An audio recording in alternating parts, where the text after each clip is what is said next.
இங்கே தமிழாய்வுத்துறை தலைவர் முனைவர் விஜயகாந்தி அவர்கள் இருக்கிறார்கள்.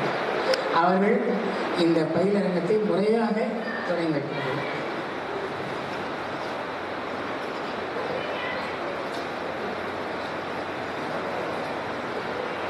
அவையவர்களுக்கும் இனிய காலை வணக்கங்கள். என்னுடைய மதிப்புக்குரிய பேராசிரியர் அவர்களை வணங்கி கொண்டிருக்கின்றேன். நான் பல இடங்களிலும் கூறியிருக்கின்றேன், திருச்சியில் நான் காண்கின்ற அறிவுஜீவிகள் மூவர் என்று. கண்ட அறிவுஜீவிகள் மூவர், காண்கின்ற அறிவுஜீவிகள் இருவர். அதில் பேராசிரியர்களும் ஒருவர். ஐயா அவர்கள் நான் பணியாற்றேன் என்று கூறும் பொழுதே என் மனதில் மகிழ்ச்சி கொப்பளிக்கின்றது. அவ்வளோ சிறந்த அறிவாற்றல். இது புகழ்ச்சி இல்லை. பெரும்பாலும் நான் பேசுகின்ற பொழுது ஆழ்மனதில் என்ன படுகின்றதோ அதை மட்டுமே பேசுவேன். எனக்கு சிறந்த சொல் ஆற்றல் இருக்கின்றது என்று கூற முடியாது. நிறைய மனப்பாடம் பண்ணிட்டு அப்படியே கவிதைகளாக வாசிக்க அப்படிலாம் இல்லை. மனுஷன் என்ன படுதோ அதை வெளிப்படையாக சொல்லுவேன். அதே இங்கே பணிபுரிந்த காலகட்டத்தில் நிறைய கருத்துக்கள் பகிர்ந்து, அறிவுபூர்வமான கருத்துக்கள் நிறைய பகிர்ந்துருக்கிறாங்க. எந்த பாடத்தில் என்ன சந்தேகம்னு போய் கேட்கலாம். மனசில் என்ன பட்டதோ அதை அப்படியே போட்டு உடைச்சிடுவாங்க. தேங்காய் உடைக்கிற மாதிரி எடுப்பாங்க. ஆபத்து இல்லாத ஒரு மாமனிதர். புகழ்ச்சிக்காக சொல்ல நிஜமாக இருந்தது. அதான் அவருடைய அந்த சிறுகதை பயிலர் உங்களுக்கு பயிற்சி பண்ணுறேன். அதில் சிறுகதை தூரமாக ஒரு அமர்வுக்கு ஒரு 1.5 மணி நேரம் கொடுத்துருந்தாங்க. அதுக்கு நான் ஒரே ஒரு நூல் மட்டும்தான் படித்தேன், ஐயாவோட கதையில் என்ன நூல். அந்த கதையில் என்ன நூலில் இருந்து உள்வாங்கி கொண்ட செய்திகளே நான் பேசலாம். அவ்வளோ சுவைப்பட அந்த நூலை வாசிக்கிறப்ப தான் என்கிட்ட பேசுகிற மாதிரியே ஒரு உணர்வு. அதுதான் ஒரு எழுத்தாளர் கிடைத்த வெற்றி. அதை மட்டும் படிச்சுட்டு போய் அந்த ஒரு அமர்வு எடுத்து முடிச்சோடனே எல்லாரும் ரவுண்டப் பண்ணாங்க. மேடம் இந்த கதை எப்படி எழுது, அந்த கதை எப்படி. மொழிபெயர்ப்பு துறையில விகடன் குழுமம் சிறந்த மொழிபெயர்ப்பாளர் என்ற விருதினை அளித்திருக்கிறார்கள். தகவல் தொடர்பு நிபுணத்துவம் பெற்றவர்கள். ஆங்கிலம், ஹிந்தி எதுலையுமே அந்த ஒரிஜினல் டெக்ஸ்ட் மூலத்திற்கே சென்று ஆய்வு செய்கின்றவர்கள். மிக அழகிய கையெழுத்து, ஐயாவோட கையெழுத்து மிக அழகிய கையெழுத்து. தொடர்ந்து வாசிக்கின்ற திறன். ஐயா படிச்சு இதுக்கு மேல பவர் கிளாஸ் யாருமே போட முடியாது. இதெல்லாமே என்னன்னா அந்த பவர்ஃபுல் ரீடிங்னால வந்தது. இருந்தாலும் கூட எவ்வளோ பவர் ஏறினாலும் பரவாயில்ல, நான் கடைசி மூச்சு இருக்கும் வரை உழைத்து கொண்டே இருப்பேன் என்ற எண்ணத்தில் செயல்படுகின்றவர். ஆனால் இந்த சிறுகதை பயிலரங்கு நம்முடைய கல்லூரியில் ஐயா அவர்கள் நிகழ்த்தியதற்கு நன்றி கடன் பட்டிருக்கின்றோம். நீங்கள் அனைவரும் இதில் கலந்து கொண்டு சார் சொல்ற எல்லா கருத்துக்களையும் உள்வாங்கிக் கொண்டு மிக சிறந்த எழுத்தாளர்கள் வருவீர்கள் என்ற நம்பிக்கை உள்ளது. திரு இமயம் அவர்களுடைய படைப்புகளையும் படித்திருக்கின்றேன். அவருக்கும் என்னுடைய வாழ்த்துக்களை தெரிவித்துக் கொள்கிறேன். இங்கு வந்திருக்கின்ற அனைவருக்கும் தமிழகத்துறை சார்பாக, இந்த பயிற்சி பற்றிய சார்பாக வரவேற்பை தெரிவித்துக் கொள்கிறேன். நன்றி, வணக்கம். அருட்தந்தை அமுதனடிகள் ஒரு கத்தோலிக்க அமைப்பினுடைய தலைவராக இருந்த காரணத்தினால் அவர் சென்னை முதல் கன்னியாகுமரி வரை, நாகப்பட்டினத்திலிருந்து கோயம்புத்தூர் வரை தமிழகம் எங்கும் அந்த பயிற்சி பட்டறைகளை, பயிலரங்குகளை ஏற்பாடு செய்தார். ஏறத்தாழ ஒரு 100 பயிலரங்குகளாவது அந்த மாதிரி நடத்தியிருப்போம். அதில் முக்கியமாக நாங்கள் செய்தது என்ன என்றால், எங்களுடைய அரங்குகள் எப்பொழுதுமே வட்ட வடிவமாகத்தான் அமைந்திருக்கும்.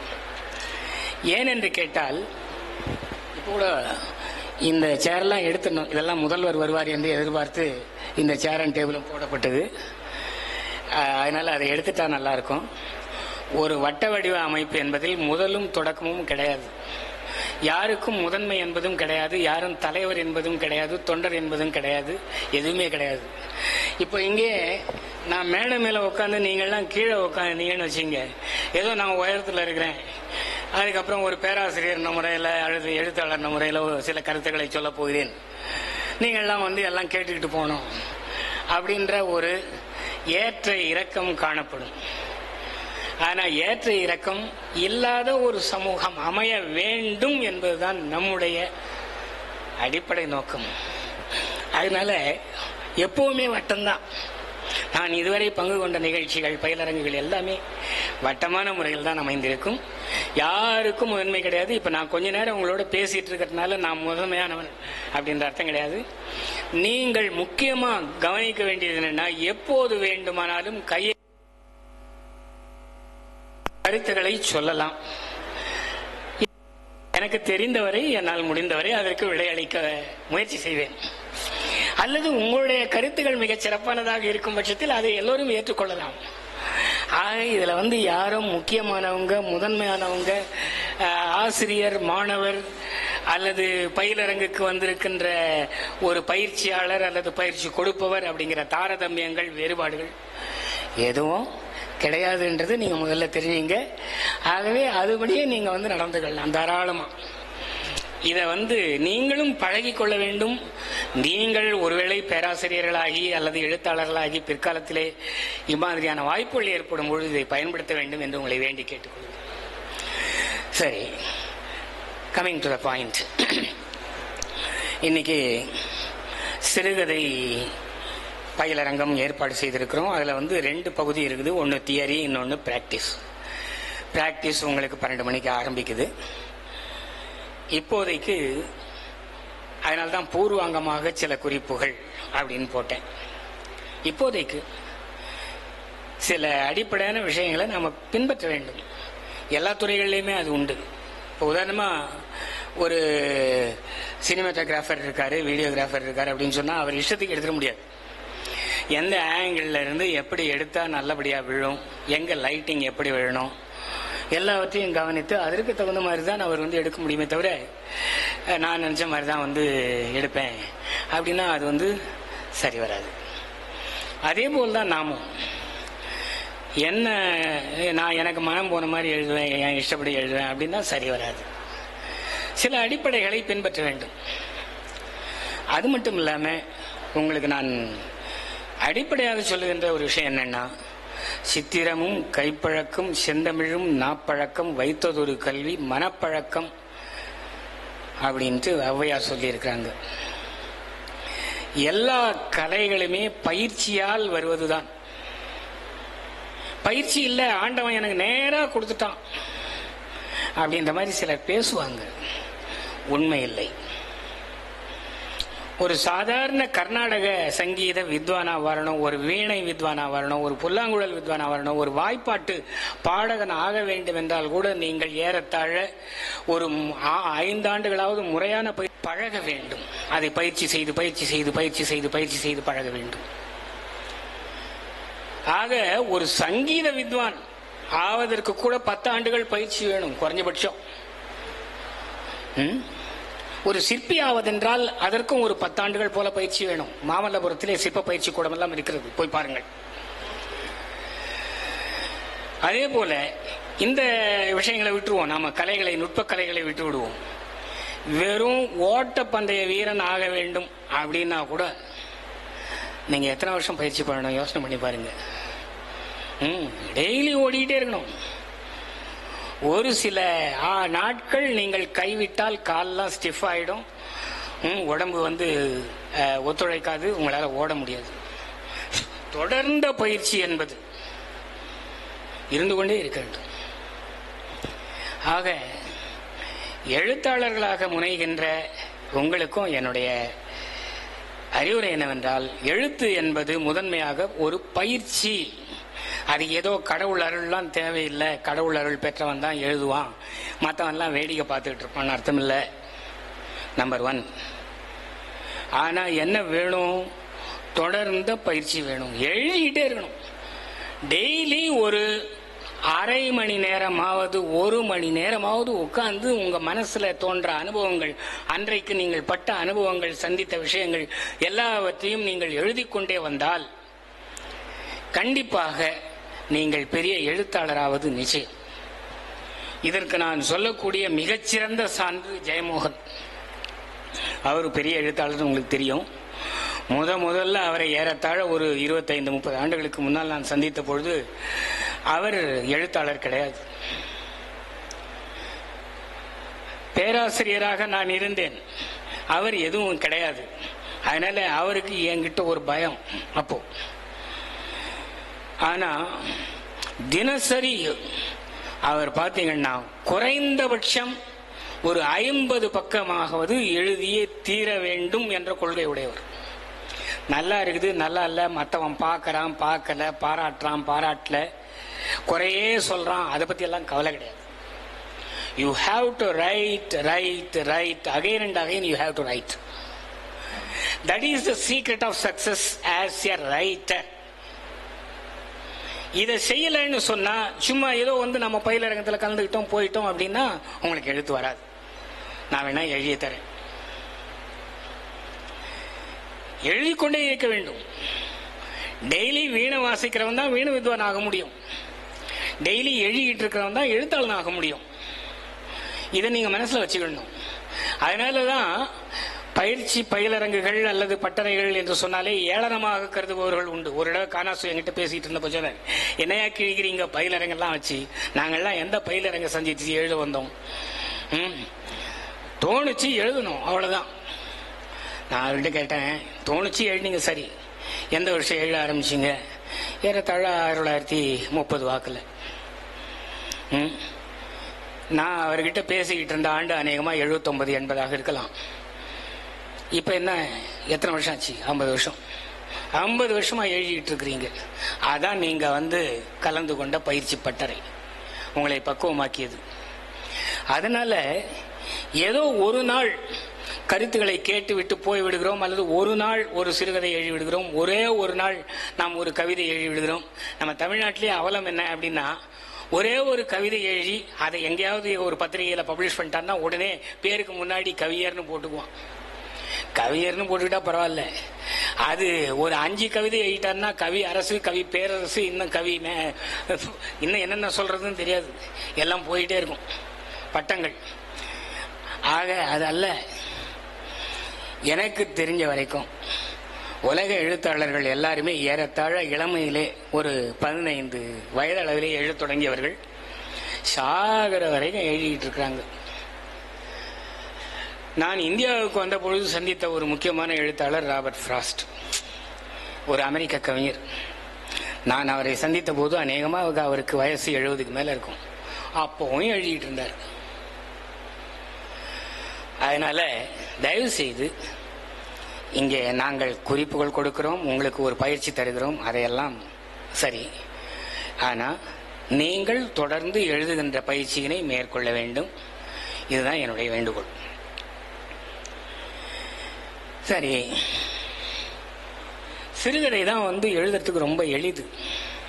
அதனால்தான் பாருங்க, எல்லா பத்திரிகைகளும் விடாமல் சிறுகதைகளை தான். இன்னும் கேட்டால் குமுதம் ஒரு பக்கம் 3/4 பக்க கதைகள்லாம் வெளியிட்டது. ரொம்ப ஈஸியஸ்ட் ஃபார்ம் அதான் எழுத்துல. அதனால்தான் நாம அதில் தொடங்குறோம் அப்படின்னு சொன்னேன். ஆனா அதுக்குன்னு ஒரு ஸ்ட்ரக்சர் இருக்குது. முதல்லையாவது நீங்க அந்த ஸ்ட்ரக்சர்லாம் கண்டிப்பா பின்பற்றணும். போக போக பெரிய எழுத்தாளர் ஆகிவிட்ட பிறகு நீங்க ஸ்ட்ரக்சரை பத்தி நினைக்கவே தேவையில்லை. எப்படி சமையல் முதல்ல செய்யறவங்க பாத்தீங்கன்னா எவ்வளோ உப்பு போடுறது, எவ்வளோ காரம் போடுறது, எவ்வளோ புளி குழம்பு விடுறது, இதையெல்லாம் ரொம்ப கஷ்டப்பட்டு கத்துக்குவாங்க. அது ஒரு நாளைக்கு சரியா வரும், அடுத்த நாள் சரியா வராது, இப்படியே கொஞ்ச நாள் இருக்கும்.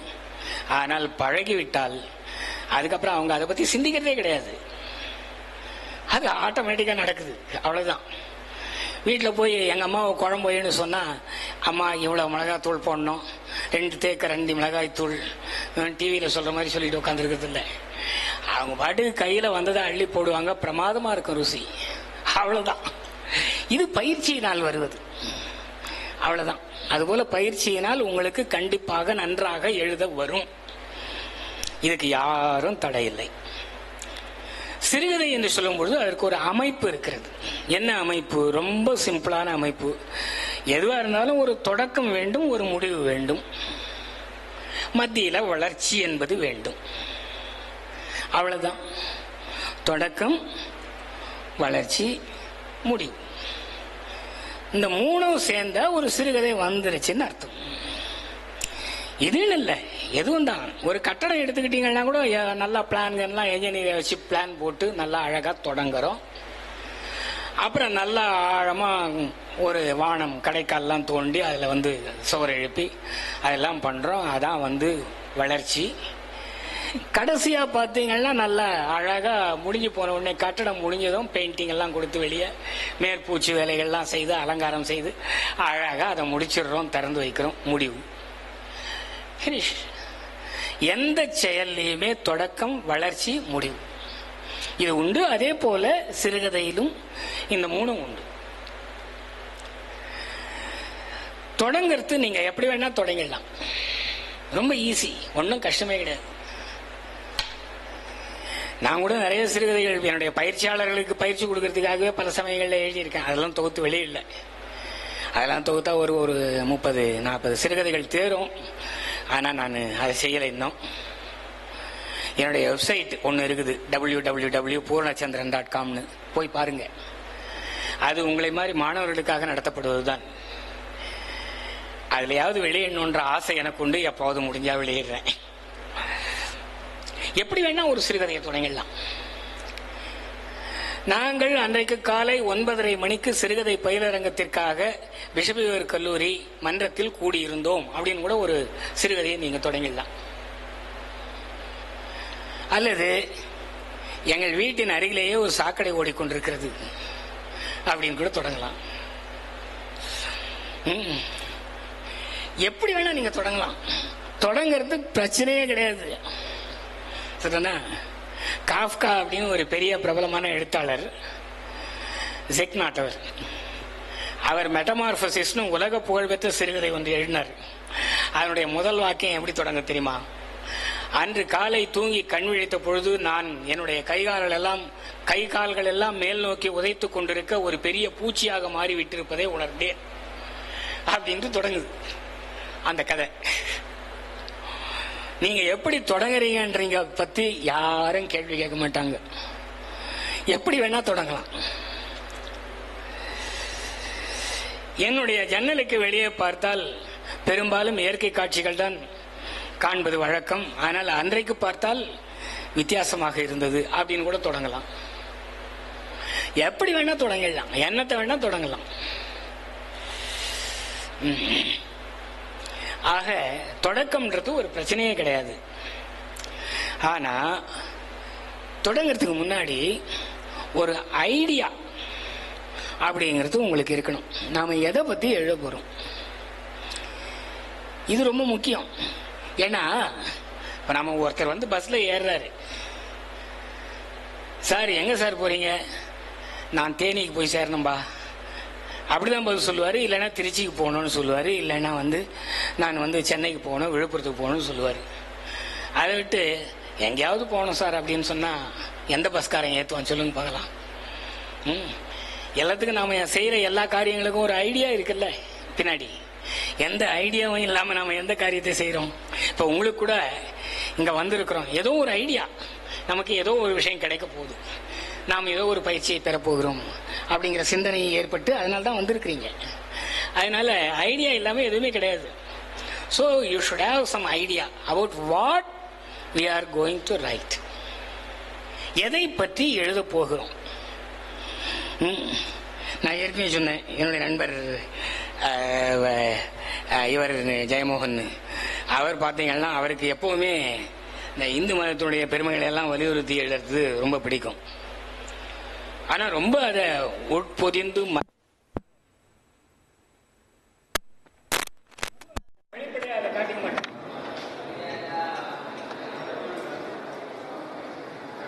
அந்த மாதிரி உங்களுடைய ஐடியாஸும் உள்ளடங்கித்தான் இருக்க வேண்டும், வெளிப்படையாக காட்டிக்கூடாது. ஆனா ஐடியா இருக்கணும். இதை பத்தி தான் நம்ம சொல்ல போறோம். சமுதாயத்தில் ஏற்றத்தாழ்வுகள் இருக்கின்றன. அதுல நான் காணுகின்ற ஒரு முக்கியமான விஷயம் இது. அதை பத்தி தான் எழுத போறேன். அல்லது சமூகத்தில் எல்லாரும் லஞ்சம் வாங்குறாங்கப்பா, லஞ்சம் வாங்குறது ஒரு தவறான பிராக்டிஸ், செயல்முறை, அதை பத்தி தான் எழுத போறேன். அது ஏதாவது ஒரு ஐடியா உங்களுக்கு முதல்ல இருக்கணும். அந்த ஐடியாவுக்கு ஏற்ற மாதிரியா தான் நீங்க தொடங்குறீங்க. இதுதான் ஃபர்ஸ்ட். செகண்ட் திங் என்ன? தொடங்கியாச்சு, பிறகு வளர்க்க வேண்டும். வளர்ச்சி எப்படி வளர்ச்சி அப்படிங்கறத அமைக்கிறது? தொடங்கிட்டீங்க. இப்போ உதாரணமா ஒருவருடைய குழந்தைக்கு உடலில் நோய் வந்து கொண்டே இருந்தது, காய்ச்சல் வந்து கொண்டிருந்தது விடாமல் அப்படின்னு தொடங்கிட்டீங்க. மறுபடியும் அதையே எழுதினா நல்லா இருக்காது. 3வது மாதம் கழித்தும் அதே காய்ச்சல் வந்தது. இப்படியே நாம் எழுதிட்டு போனால் சலிப்பு தான் வரும். ஸோ வளர்க்கணும்னு சொன்னாலே அடிப்படையில் ஒரு மோதல், ஒரு போராட்டம், ஒரு முரண்பாடு ஏதாவது வந்து சேரணும்.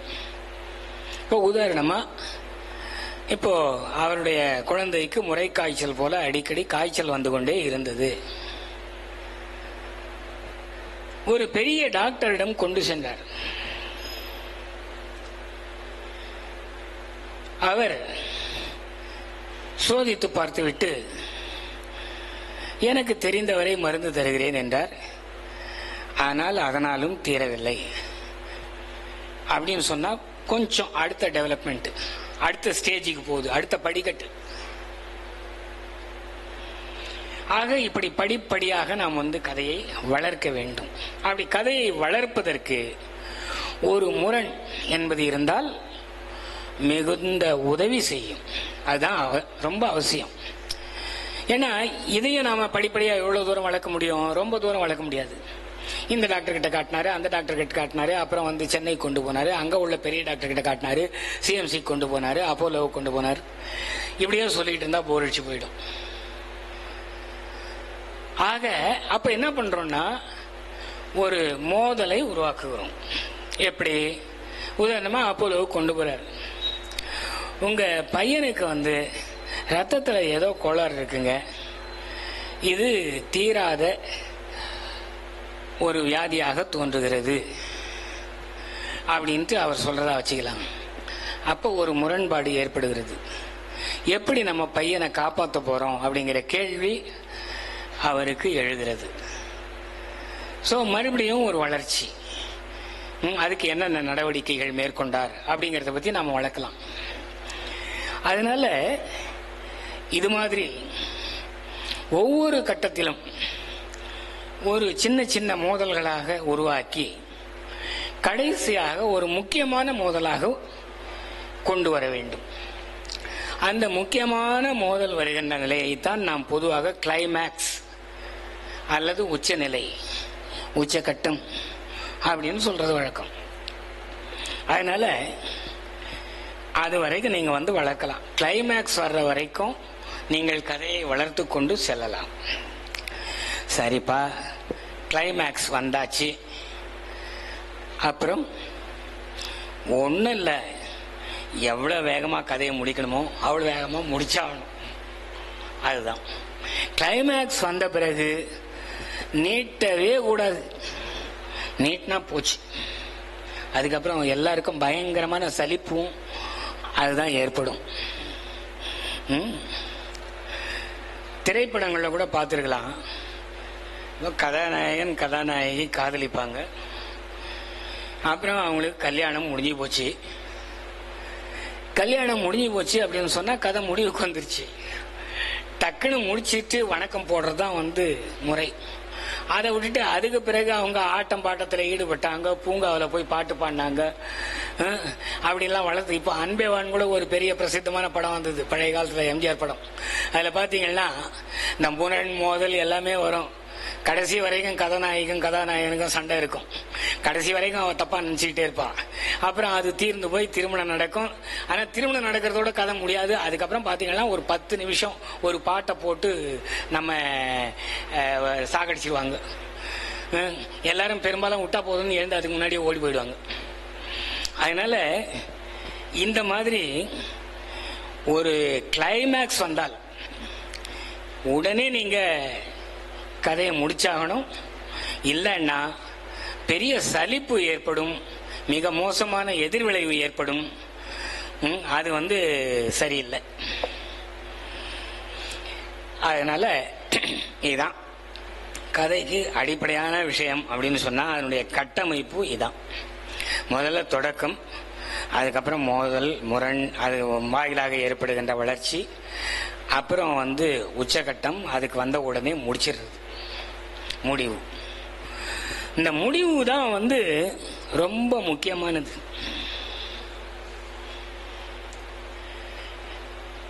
ஏன் முக்கியமானது அப்படின்னு சொன்னா, நமக்கு முடிவு ஏற்கனவே எதிர்பார்க்கப்பட்ட விஷயம்தான் அப்படின்னு சொன்னா போர் அடிச்சிடும். நிறைய சினிமாலாம் போர் அடிக்கிறதுக்கு காரணமே முடிவு என்னன்னு நமக்கு தெரியும். நீங்க பார்த்துட்டு ரெண்டாவது தடவை பார்க்கறத பத்தி நான் சொல்ல, ஃபர்ஸ்ட் பார்க்க ஆரம்பிக்கிறப்ப அதுக்கு முடிவு என்ன இருக்குன்னு தெரிஞ்சு போயிடும். அதுக்கப்புறம் பார்க்கறதுக்கு தோணாது. ஒரு துப்பறியும் கதையை படிக்கிறப்போ இன்னார் கொலையாளியாக இருக்கலாமா, இன்னார் கொலையாளியாக இருக்கலாமா, இவன் தப்பு பண்ணியிருக்கலாமா, அவன் தப்பு பண்ணியிருக்கலாமா, இப்படி வளர்த்துக்கிட்டு போற வரைக்கும் தான் இன்ட்ரெஸ்ட் இருக்கும். உங்களுக்கு முன்னாடியே இவன் தான் பண்ணாயா அப்படின்ட்டு வலுவான ஆதாரத்தோட தெரிஞ்சு போகுதுன்னு வச்சுங்க, அதுக்கப்புறம் படிக்க மாட்டீங்க. அது 300 பக்க கதையா இருந்தா கூட நீங்க 35 பக்கத்தோட மூடி வச்சிருவீங்க. அவ்வளவுதான், முடிஞ்சு போச்சு. ஏன்னா பினிஷ், விஷயம் என்னன்னு தெரிஞ்சு போச்சு. அந்த நிலைக்கு ஆளாக்க கூடாது. ஆக கதையின் முடிவு எதிர்பார்க்கக்கூடியதாகவும் இருக்க வேண்டும், அதே சமயம் எதிர்பாராததாகவும் இருக்க வேண்டும். இந்த வழக்கமா தமிழ் சினிமாவில் ஒரு தமாஷ் வரும், கார் வருமா சார், வரும் ஆனா வராது அப்படிம்பாரு. கதையும் அப்படிதான், முடிவு தெரியும் ஆனா தெரியாது, அப்படி இருக்கணும். அப்போ தெரியும்னா என்ன அர்த்தம், நாம் எதிர்பார்க்கின்ற நோக்கத்தில் தான் அமைய போகுது அப்படிங்கிறது தெரியும்னு சொல்றதுக்கு அர்த்தம். தெரியாதுன்னா நாம் எதிர்பார்க்கிற படியே அப்படியே அமைந்து விட போவதில்லை, ஏதோ ஒரு திருகல், ஏதோ ஒரு சின்ன ட்விஸ்ட், ஒரு முடிச்சு கடைசியா இருக்க போகுதுன்னு அர்த்தம். அந்த திருகல், அந்த முடிச்சு, அந்த கடைசி திருப்பம், அதை எப்படி சரியா கொடுக்கறது அப்படின்னு நீங்க தெரிஞ்சுக்கிட்டீங்கன்னா உங்களுக்கு சிறுகதை கலை வந்து விட்டது, கை வந்து விட்டதுன்னு அர்த்தம். அதுதான் முக்கியம். நான் ஏற்கனவே சொன்னேன், தொடக்கம் முக்கியமே இல்லை, வளர்ச்சி சின்ன சின்ன மோதலா ஏற்படுத்தி நீங்க டெவலப் பண்ணிக்கிட்டே போகலாம். அது உங்களுடைய ஆற்றலை பொறுத்தது. கிளைமேக்ஸ் வரைக்கும், ஒரு பெரிய முரண் வரை நீங்கள் வளர்த்து கொண்டே செல்லலாம். ஆனா எப்படி முடிக்க போறீங்க அப்படிங்கிறது அதுதான் அற்புதமான விஷயம். அங்கதான் கதையினுடைய சூட்சுமம் அமைந்திருக்கிறது. ஆக அது ஒரே ஒரு வாக்கியமா கூட இருக்கலாம், ஒரு காட்சியா கூட இருக்கலாம், எப்படி வேணாலும் இருக்கலாம். அது உங்களுடைய கற்பனை திறத்தை பொறுத்தது. சோ இதுதான் சிறுகதை. வெல், இப்போ கதையினுடைய பொதுவான கட்டமைப்பு பற்றி உங்களுக்கு சொல்லிவிட்டேன். மணி 10 ஆயிடுச்சு, இன்னும் ½ அன் அவர் தான் எனக்கு டைம். எப்பவுமே ரொம்ப கரெக்டா பங்க்சுவாலிட்டி கீப் அப் பண்ணணுன்றது என்னுடைய எண்ணம். ஏன்னா நம்ம நாட்டில் வந்து இந்தியன் பங்க்சுவாலிட்டினே பேர் வச்சிருக்கான். காலம் தவறி வருகின்ற நிகழ்வுக்கு இந்திய பங்க்சுவாலிட்டின்னே பேர் வச்சிருக்கான் வெள்ளக்காரன். அப்படின்னா நீங்க நாம எவ்வளவு மோசமான ஆட்கள் அதுல அப்படின்னு நீங்க தெரிஞ்சுக்கலாம்.